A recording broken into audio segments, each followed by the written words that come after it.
Hi guys, I'm back again today with another video, and today we're checking out who else benefits from the Dutch cycling infrastructure.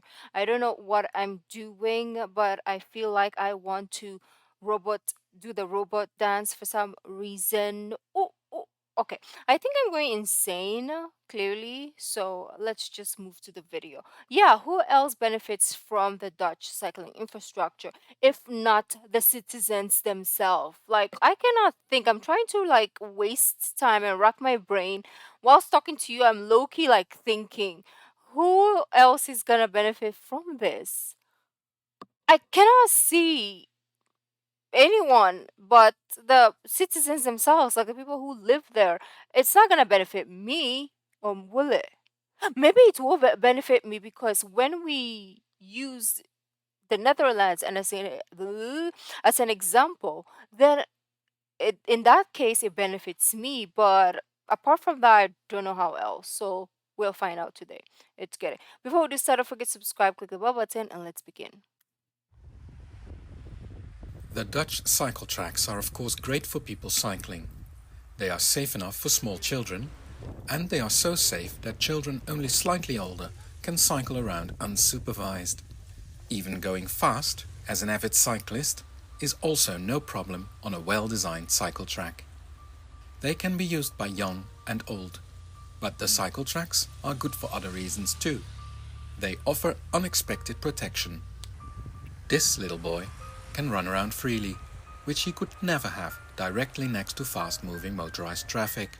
Okay, I don't know if this is in the Netherlands, but I think some parts, or maybe it's Sweden, but there's a place wherein they have the cycling paths wherein it can be turned into emergency paths when there's like ambulance or stuff like that.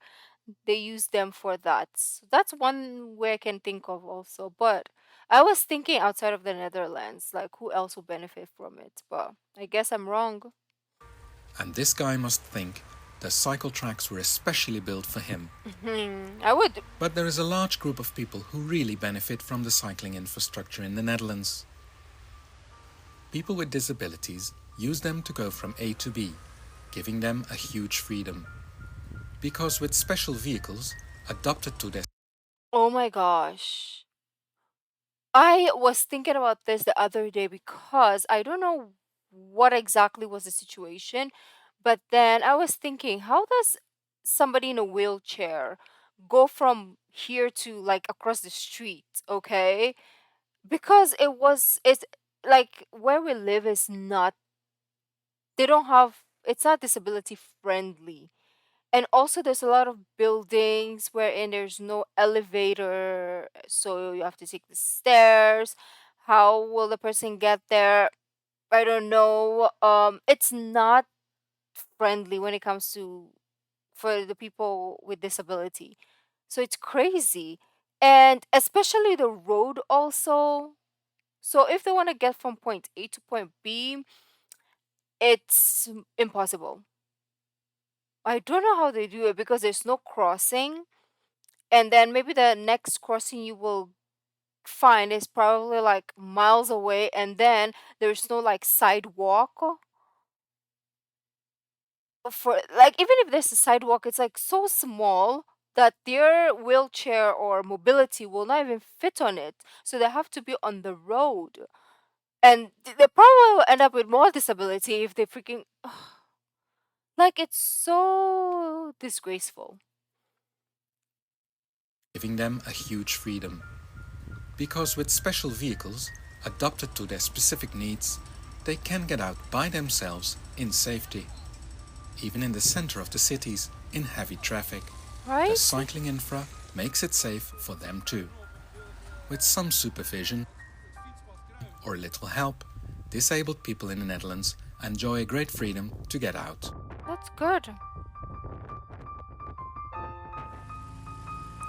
And to a very high age. Some of the vehicles could also be used on the road. But most of the mobility scooters are perfectly okay to use on the cycle tracks. The mobility scooters go almost as fast as people cycling, and the width of the average cycle track in the Netherlands is enough to overtake them if necessary. I wish we had better infrastructure, like road infrastructure, because I'm thinking about this because my grandmother, towards the end of her life, she was in a wheelchair and she doesn't go anywhere, and we don't even bring her anywhere because it's hard to bring her anywhere. Most of the time we just from inside to outside. I was gonna say once in the blue moon you will find her, but it's impossible. The only way that you can bring her anywhere is with like a empty, like a van with like empty without the seat, because you have to like put the wheelchair inside, and she needs the space. So, and it's not like equipped with all those stuff like we have the lift in the car, and no, we don't have all those stuff here. Um, so we never brought her anywhere. It would be nice if she had like a mobility scooter. She can ride to the neighbor and just like chit chat and then come home instead of you just sitting there withering away. That is like so sad. So sad. Now that I'm thinking about it, the old people and the disabled people in this country, it's not like a life worth living unless like the people that you live with are really dedicated to kind of like you know being there for you all the time and bringing you to places even if it's hard. Like, I mean, yes, you can do all that and like bring them to the mall all the time, but how about outside? Okay, it's better to be outside, but how?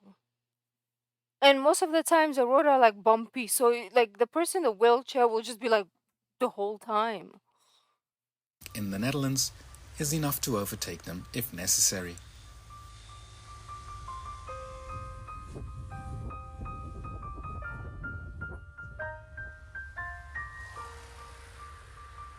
Is that a car?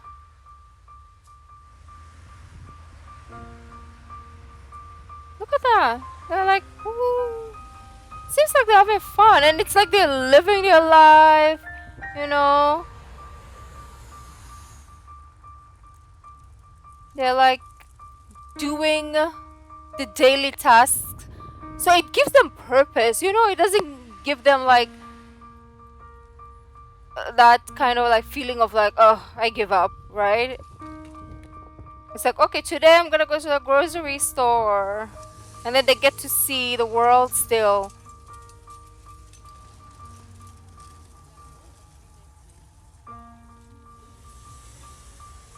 Look at that. It's so beautiful.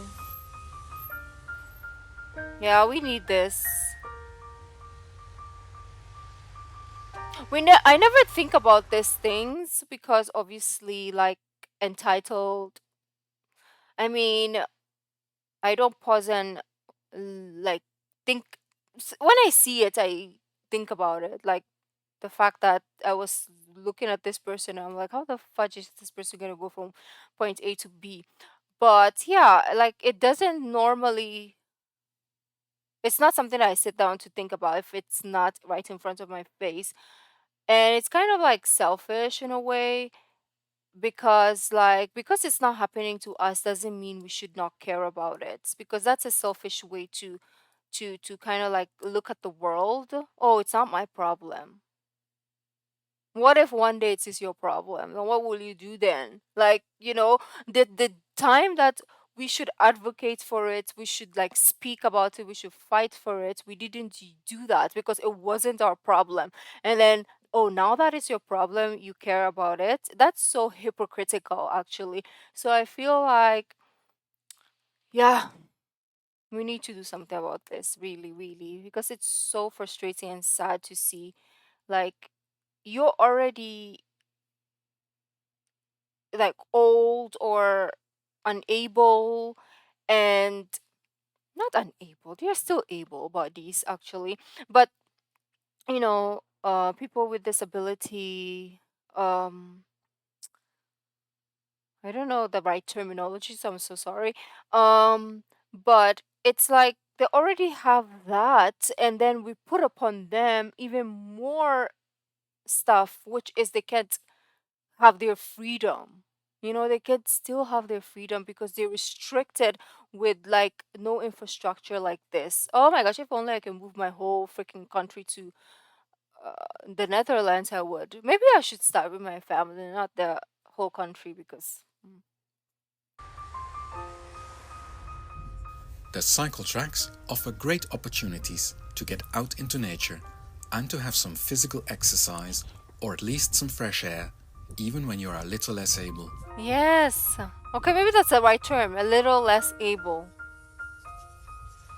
And of course, you can go with a friend too. Yeah, you see, I know a lot of like old people, like my grandma's friends that would have been like every morning you'll see them rolling, they hating, you'll be with your like glasses that under the sun it will get tinted, and then you see them with your like mobility scooter going to the park, chit chatting, and then going back home. Ah, I would have loved that life for them.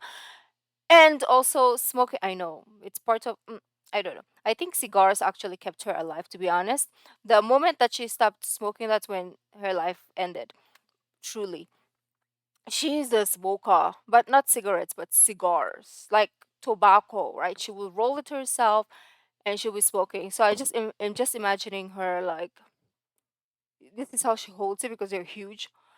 She would just be like smoking them with her friends, chit chatting. Oh, I would have wished, really, right?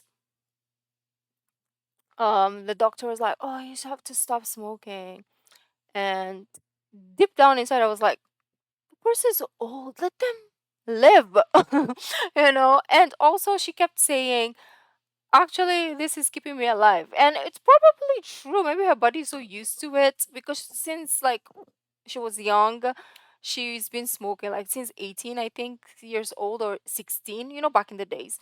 So she's been smoking tobacco, and that's her family like business, or like that's their what they do, what they did to survive back in the days is to plant tobacco, dry them, and then sell them to like the cities, and they will turn it into whatever, right? So that's what she's been around tobacco for all her life. And then the moment they cut it away, she also was like, "Peace out, A Town," and she left. It's crazy.